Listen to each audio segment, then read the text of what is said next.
Mesdames, bonsoir. Messieurs, bonsoir. Un seul titre à la une de ce journal. Unisport du Oncam marque les 3 premiers points de la Ligue 1. Une victoire remportée ce samedi au stade de la Réunification à Douala face aux Astres de Douala. Un match d'ouverture de la saison sportive 2014. Une rencontre retransmise en direct sur Canal 2 international, permettant ainsi aux millions de téléspectateurs à travers le monde de vivre minute by minute cette rencontre sportive.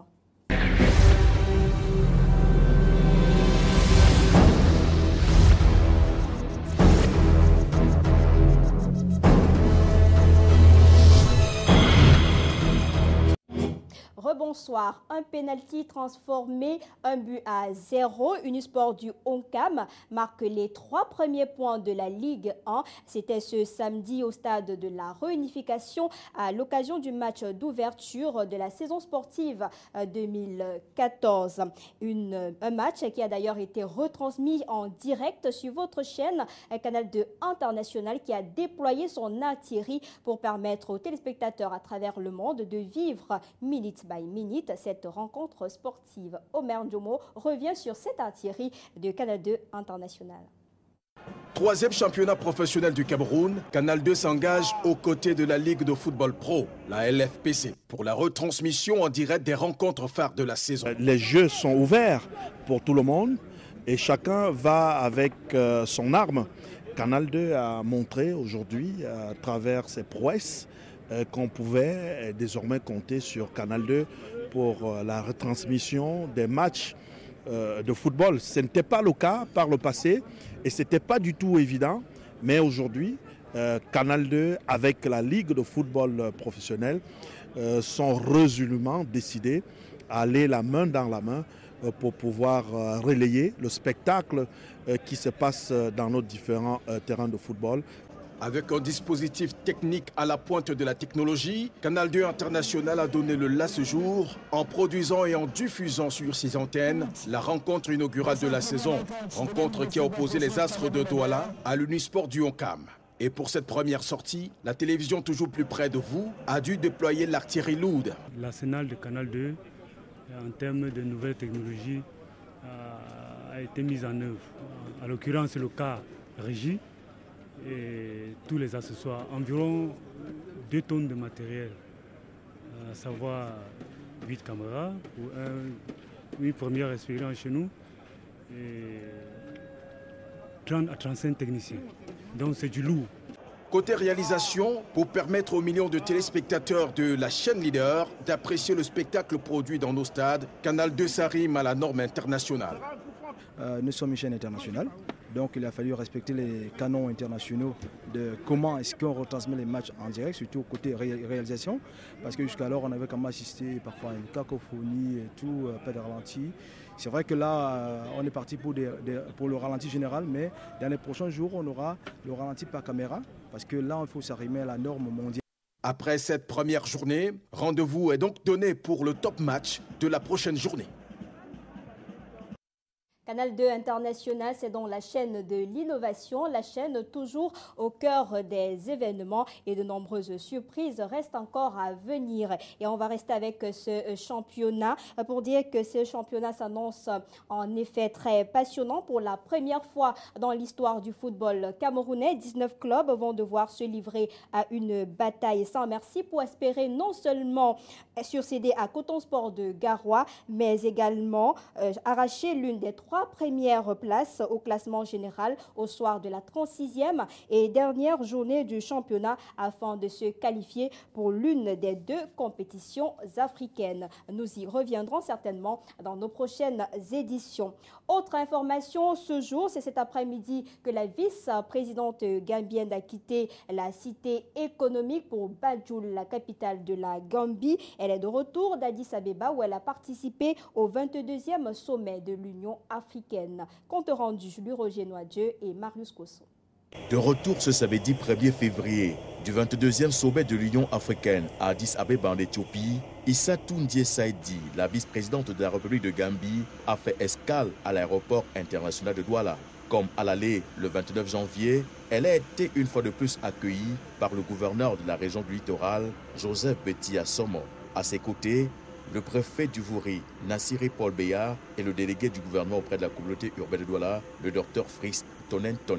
Quelques minutes d'échange avec les autorités camerounaises et départ pour l'hôtel Sawa, avant de regagner l'aéroport international de Douala, où elle s'est envolée à bord de l'avion présidentiel pour Banjul, la capitale de la République de Gambie. La vice-présidente s'est offert du plaisir en parcourant quelques artères de la capitale économique, Douala.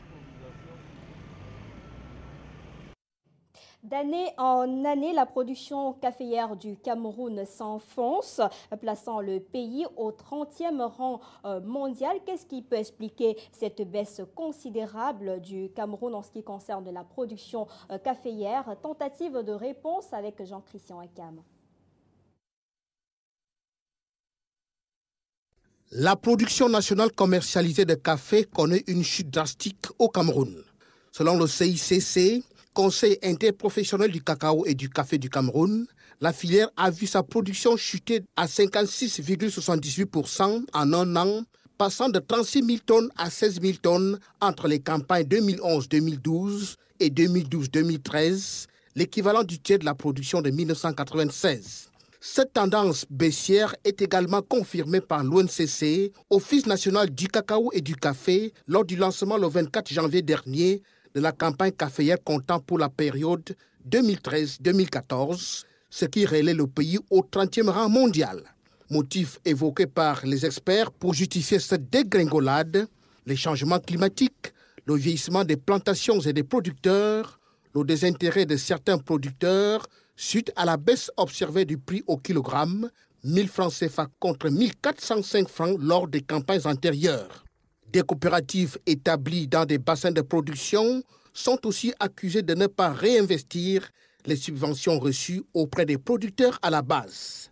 Les différents appuis étant prioritairement orientés vers des dépenses de fonctionnement de leur structure. Bonne nouvelle néanmoins en perspective pour relever le niveau de production aussi bien du café Robusta que l'Arabica, le CICC a décidé des appuis multiformes d'un montant total de 150 millions de francs par an sur une période de 5 ans, l'équivalent de 750 millions au terme de ce plan de sauvetage annoncé.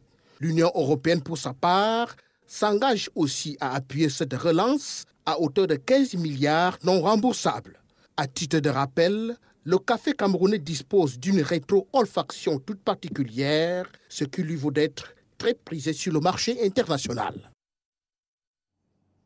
Ce samedi était jour de rentrée académique pour les futurs entrepreneurs agro-pastoraux de l'école technique d'agriculture de Dibombari. Seulement, cette école fait face à de nombreuses difficultés malgré la volonté de ses enseignants de produire un enseignement de qualité. Robert Chalitok, Victoire Sengue. Le secteur agricole, gage de la relance économique du Cameroun, mérite une reprise en main. C'est sous le thème « Rénovation de la formation professionnelle agricole et rurale, gage d'une insertion effective des jeunes et de création des richesses » que l'école technique d'agriculture de Dibombari État a ouvert ses portes. 79 apprenants, futurs entrepreneurs agro-pastoraux, y sont inscrits. Nous avons pris toutes les dispositions nécessaires pour que cette année soit une année où on améliore par rapport à la première promotion. C'est pour cela que pour cette année, nous avons formé même les personnes ressources qui viennent de l'extérieur. Nous avons formé à l'évaluation de la formation professionnelle. Malgré la volonté de produire le meilleur, plusieurs difficultés sont notées. Le manque de véhicules de transport pour les élèves au cours de travaux pratiques, insuffisant du personnel enseignant, manque de personnel ouvrier temporaire et bien d'autres. Des problèmes qui n'occultent en rien la qualité des enseignements dispensés. L'État de Dibombari, c'est la seule école, avec tous les États de notre République, qui est placée, qui est située au niveau d'un chef-lieu d'arrondissement. Les populations de Dibombari devraient en bénéficier largement. C'est pour ça que nous les exhortons à intégrer cette école, à postuler pour entrer, pour former, pour se former et créer des richesses après. Les jeunes sont appelés à s'impliquer activement dans ce processus de formation car l'agriculture reste la base de l'économie camerounaise. Le gouvernement de la République a octroyé un nouveau dortoir pour eux. Ce sont des infrastructures qui montrent qu'ils puissent savoir que le pays compte sur eux pour son émergence. Ils seront les entrepreneurs agricoles de demain. On compte sur eux, n'est-ce pas, pour que le Cameroun nourrisse non seulement ses populations, mais qu'également on puisse nourrir la sous-région. L'agriculture est un métier comme tous les autres qui peut s'apprendre soit sur le tas, soit dans un cadre réglementé et qu'à l'école. L'innovation du ministère de l'Agriculture et du Développement rural reste attendue dans ce secteur.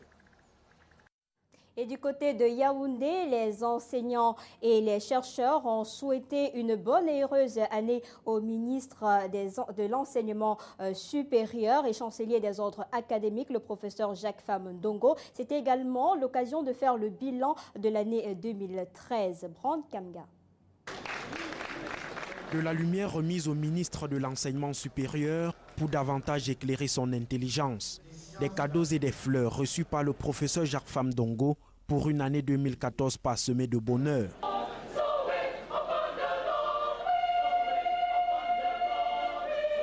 Ce 31 janvier, à l'amphi 700 de l'Université de Yaoundé 1, enseignants, chercheurs, universitaires des grandes écoles publiques et privées du Cameroun sont venus dire bonne année au grand chancelier des ordres académiques. 2013 aurait été une année élogieuse pour l'enseignement supérieur. Il y a eu la réalisation de plusieurs projets, notamment l'Institut universitaire du Bois en Balmayo, la création de la faculté des sciences de l'éducation à Yaoundé 1, et à l'université de Maroua, nous avons la création de la faculté des lettres et la faculté des sciences. L'université camerounaise est un temple qui fignole des intellectuels recherchés dans le monde entier. On a des tâches pour former les gens qui vont travailler dans notre société, dans toutes les structures et les grandes réalisations qui sont en cours. Et c'est avec ça qu'on peut réaliser tous les projets que le chef de l'État a exprimés les années passées. C'est ce que l'université a toujours fait. Et d'autre part, la production des biens matériels. Grâce au développement des compétences à l'aune du système LMD, des compétences et grâce à la valorisation des acquis de l'expérience. Et pour donner davantage de la puissance au système académique camerounais, la recette du MINSUP. J'ai demandé tout simplement que nous changions de rythme, nous changions de cadence, nous changions d'impulsion. Il nous faut une énergie cinétique. Nous devons aller plus vite, plus haut et plus loin. Comme quoi, 2014 se veut une année de travail académique acharné pour un Cameroun plus compétitif et en route pour l'émergence. On reste toujours avec la cérémonie de présentation des vœux, mais cette fois, c'est à la Croix-Rouge qui a profité pour féliciter son président pour le travail abattu depuis 2013 et se projeter vers l'année 2014. Reportage. Amphithéâtre Agora de la Croix-Rouge camerounaise, décor de grand jour. L'aube de l'année 2014, sérieuse opportunité pour magnifier le satisfecit du personnel de la base au sommet pour des victoires liées au travail de 2013 d'hier. La capacité de la Croix-Rouge à répondre rapidement et efficacement à des situations de catastrophe qui se sont produites, aux campagnes contre certaines maladies. Je crois que c'est notre mission, c'est notre rôle principal. Et nous l'avons montré à l'occasion des catastrophes, des inondations, le choléra et autres choses. Je crois qu'il y a lieu d'être satisfait. L'année en cours veut faire défi à celle précédente. Et les points majeurs sur l'ordre des missions pour la réussite de la Croix-Rouge coulent de la bouche du sage président. Le défi majeur, c'est de poursuivre la performance et d'améliorer la formation au niveau d'abord des volontaires. La formation au premier secours est un peu bâclée, il faut l'améliorer. Il y a pour sacrifier au rituel les traditionnelles poignées de main, des cadeaux et des souhaits de meilleurs vœux au président.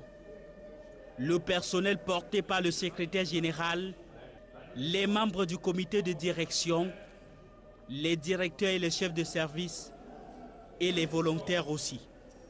L'utile absolument pour soutenir l'agréable, quelques notes de musique. Vous l'avez compris, c'est un reportage d'Arnaud Gueffak et Francis Guemnan. Le professeur Mbela Mbappé, ancien ministre de l'Éducation nationale du Cameroun, sera inhumé le week-end du 8 février prochain dans son village natal à Ebonné. Une réunion préparatoire de ses obsèques a d'ailleurs eu lieu du côté de Nkonsamba en présence des autorités administratives et des élites même de Nkonsamba sous haute instruction du gouverneur de la région du littoral, Joseph Betty Assomo. Reportage signé Jean-Christian Akam, Emmanuel Ngomba. Réunion préparatoire des obsèques de Robert Mbela Mbappé, ancien ministre d'État, ministre de la Justice, garde des Sceaux. Sur instruction du gouverneur de la région du littoral, sont ici réunis non seulement l'équipe administrative du Mungo, le préfet en tête, mais aussi les élites intérieures et extérieures de la localité. On ne peut pas mettre la charrue avant le bœuf. C'est vrai que nous avons anticipé, on n'a pas attendu cette réunion pour commencer le travail, parce que nous avons déjà été sur le terrain. Le sous-préfet et moi, ainsi que certains délégués. Ce 30 janvier, des commissions sont mises sur pied pour appuyer le cabinet civil de la présidence de la République dans l'organisation des obsèques de ce grand commis de l'État qui fut entre autres ministre de l'Éducation nationale et militant de première heure du RDPC. Il est prévu dans cette semaine de faire une descente dans tous les villages pour pouvoir montrer l'important de l'événement. Mais au-delà de cela, vous savez que c'était M. Betty dimensionné au-delà du parti. Vous savez qu'il est il a été des chevilles ouvrières, on peut dire l'épine dorsale de ceux qui ont mis en place des textes du RDPC, de ceux qui ont fait que le Mungo, pendant la période de turbulence, soit resté dans le giron du RDPC. Au regard de l'intérêt et de la sérénité des préparatifs, nul doute que les 3000 invités attendus seront bien reçus lors du dernier voyage du professeur Robert Mbela Mbappé. 248 fonctionnaires de police promus au grade supérieur dans la région du sud-ouest Cameroun. Ils ont reçu leurs nouvelles épaulettes. C'était hier du côté de Boya en présence de Daniel Inessop et de Joseph Wapon. Place des fêtes de Bongo Square à Boya ce 31 janvier 2014. Le décret du 14 novembre 2013 honore 248 fonctionnaires de la Sûreté nationale en service dans la région du sud-ouest Cameroun. La cérémonie de remise des épaulettes à ces promus du corps de la police est placée sous l'égide du gouverneur du sud-ouest Okali Abilaye, représentant le délégué général à la Sûreté nationale. Ils sont 78 officiers de police de deuxième grade, élevés au rang d'officier de police principal. Un moment de joie. Nous voulons exprimer d'abord toute notre reconnaissance à l'endroit de la hiérarchie policière qui nous honore. 16 officiers de police de premier grade au grade d'officier de police de deuxième grade, 2 inspecteurs de police de premier grade au grade d'inspecteur de police de deuxième grade, 131 inspecteurs de police de deuxième grade au grade d'inspecteur de police principal. Je suis très impressionné et très content. Ça fait depuis 2001 qu'on attendait le corps de ces galons. Et nous ne pouvons que remercier le bon Dieu pour la grâce qu'il nous a donnée d'atteindre ce jour et de recevoir ces épaulettes. Ajoutez à ceci 32 gardiens de la paix de deuxième grade au rang de gardiens de la paix principale. Satisfaction des promus qui entendent contribuer à redorer l'image de la police camerounaise.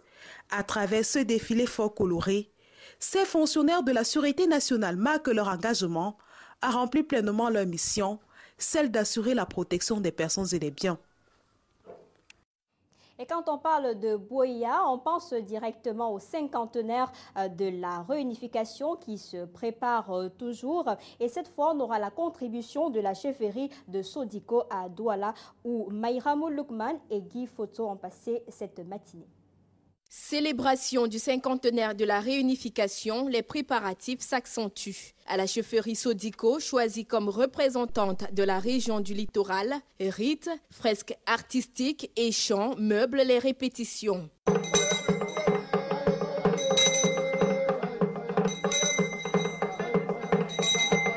Le chef, accompagné du doyen des notables, de la garde traditionnelle ainsi que de tous les autres acteurs de la chaufferie, peaufinent leurs prestations à ce grand moment historique du côté de Buea. Parlant principalement de Sodico, nous rendons un peu à la République ce qu'elle nous a donné. En venant installer la place des cinquantenaires à Sodico, nous avons reçu. Maintenant, nous, en allant prester à Buea, nous donnons. Le village Sodico abrite la place du cinquantenaire des indépendances et de la réunification de la ville de Douala. Bien qu'annoncée imminente, la date de début des célébrations reste encore attendue. Retour à Douala avec cette quarantaine d'artistes de renom et sans nom qui ont offert un spectacle géant à la population de Dedo. C'était hier soir en présence de nos reporters. Paris réussi pour le Dedo Night Fever malgré l'absence des sponsors. Ils sont venus de tous les coins de la ville de Douala pour vivre en live le grand concert gratuit organisé en plein air à Dedo. Quand on a un peu le temps de donner aussi le coup de main et de partager ce que les gens aiment bien de nous. Dedo est le cœur, la base de ma carrière parce que c'est ici que je suis né, c'est ici que mon cœur a vu le jour et à chaque fois que je suis invité ici, c'est avec un énorme plaisir que je réponds présent. Je pense qu'on gagnerait aujourd'hui à encourager ce genre d'initiative.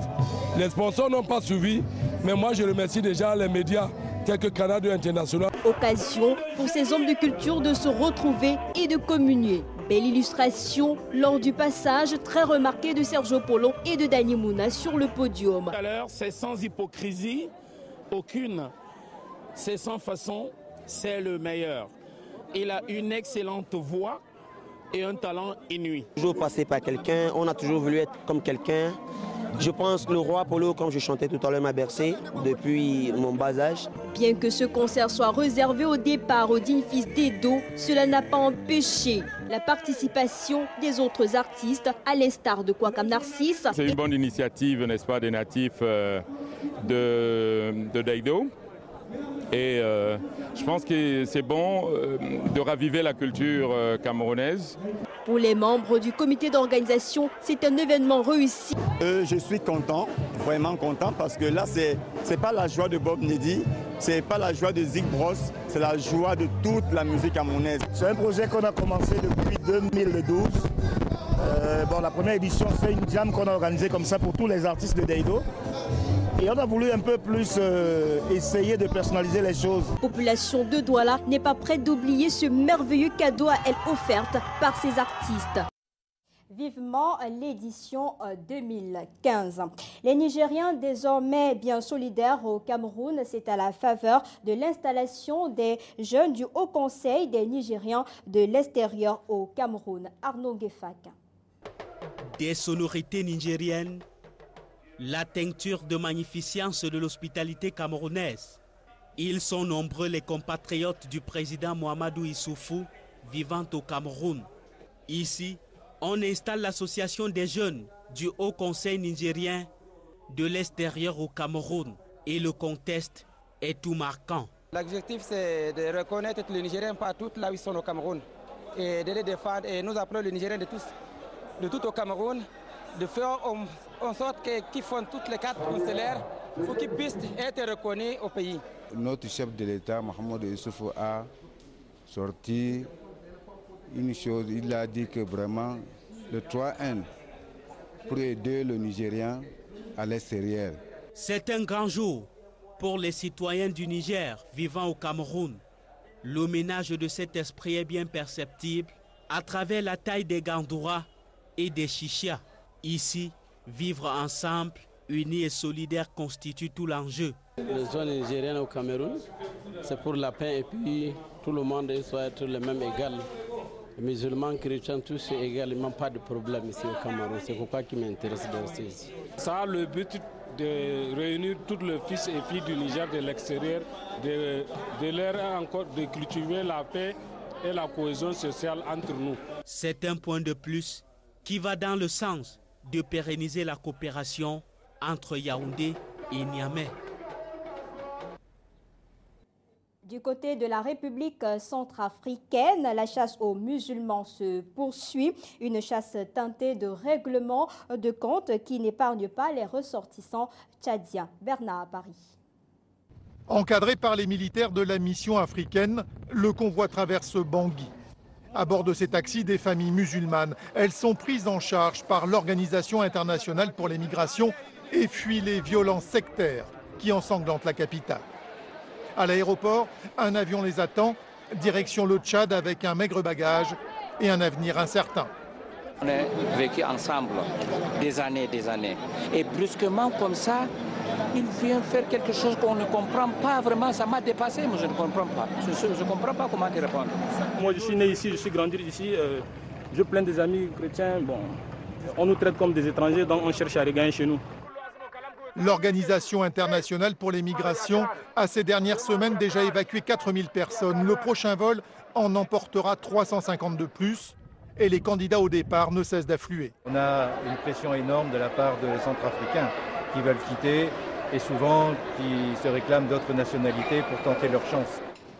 À peine le dos tourné, les biens des familles musulmanes sont pillés et détruits. Une vague de vengeance facilitée par le départ ou le cantonnement des ex-rebelles Séléka qui pendant une année ont mis le pays en coupe réglée. Les milices chrétiennes d'autodéfense, les anti-Balaka paradent et récusent toute chasse aux musulmans. Il y a des musulmans qui ont grandi ensemble avec nous. Ce n'est pas pour question de faire envoyer tous les musulmans de chez nous.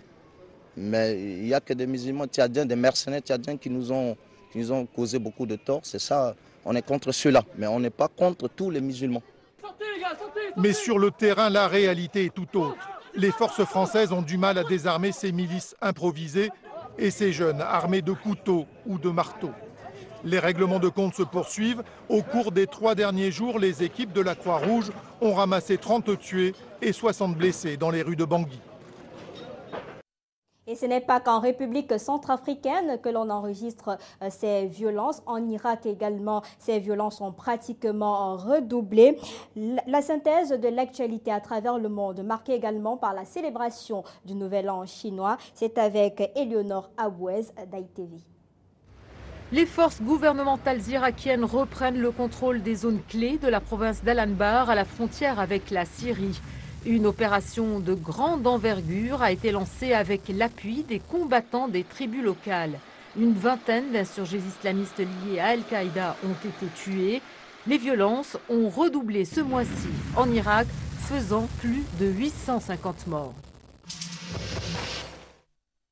Le gouvernement américain va requérir la peine de mort à l'encontre de Dzhokhar Tsarnaev. Le jeune homme de 19 ans est accusé de l'attentat du marathon de Boston en avril 2013. Une double attaque qui avait fait 3 morts et 264 blessés. Pour la justice américaine, le préjudice de cet acte justifie de requérir la peine capitale, même si le procès se tient dans un État qui l'a aboli. L'Asie célèbre le Nouvel An. Tambour battant, parade colorée et feux d'artifice à Pékin pour accueillir l'année du cheval. Une touche française aussi à la télévision lors d'un gala grandiose suivi par 750 millions de téléspectateurs. En vedette, l'actrice Sophie Marceau qui a chanté La vie en rose aux côtés de Liu Wan, star de la musique pop chinoise.